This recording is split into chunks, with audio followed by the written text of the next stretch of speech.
Governor Tim Walz today announcing a new plan to combat fraud in taxpayer-funded programs. This comes as we've been reporting. Fraud at the state level could exceed $1 billion. Eric Shalou joins us live tonight from the Capitol, where he has been asking questions. Eric? Yeah, Kevin and Lindsay, we learned today there are 1,300 active fraud investigations being conducted by the Minnesota Department of Human Services. Here at the Capitol, the governor taking a new step to try and tackle fraud, but it does come with a new price tag.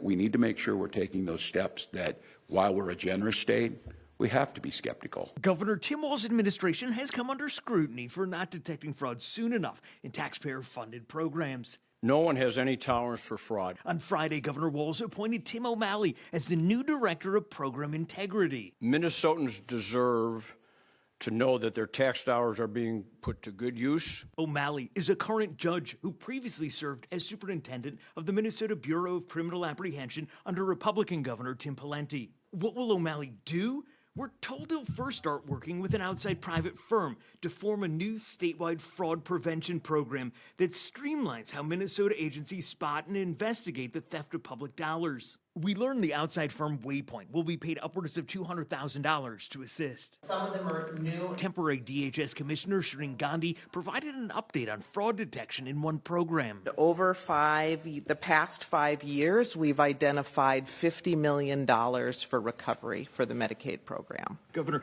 for the Minnesotans watching that see these new changes coming about and might be saying to themselves, why wasn't this done sooner? What do you say to them?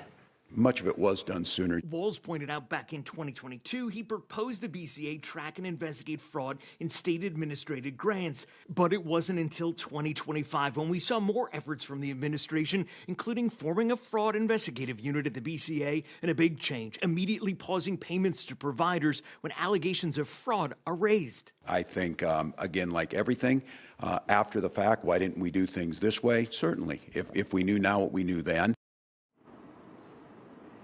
Governor Walz says some state employees should have done more to stop fraud. He pointed out why he made a leadership change inside the Department of Human Services. Meanwhile, it's unclear how much this is going to cost, this new position to oversee these new fraud efforts. It's a question we asked the governor's office earlier today, and we're still waiting to get an answer back. We'll, of course, follow it for you. We're live tonight inside the state capitol in St. Paul. I'm Eric Shalou, 5 Eyewitness News. Eric, thank you. And state Republican leaders are responding to this move tonight. In a statement, House Speaker Lisa Demuth says, quote, "This move is too little too late," going on to say Governor Walz failed to root out the fraud. And, quote, "The time for program integrity was years ago."